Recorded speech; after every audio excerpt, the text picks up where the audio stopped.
Marami nagtatanong kung paano daw ba gamitin sa pulaan natin yung ating foliar na Mano Green. Yan. Bali, ito yung i-share ko sa inyo. Kailangan lang natin, syempre, Mano Green. Tsaka yung takalan natin. Yan. 60 ml. 60 ml na Mano Green para sa 16 liters. Yan.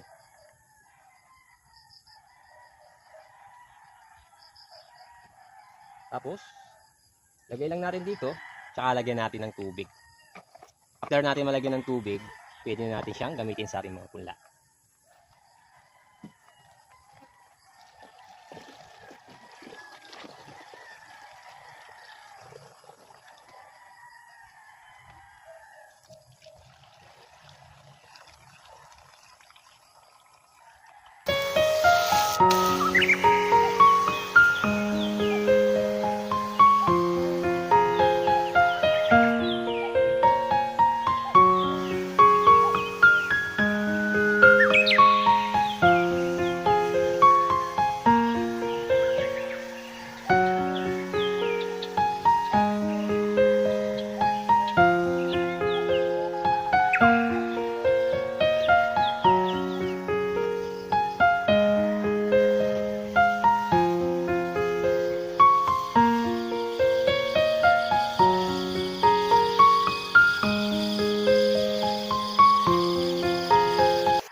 Yan. Bali, Mano Green nga pala natin ay pang all crops na, kaya napakaganda.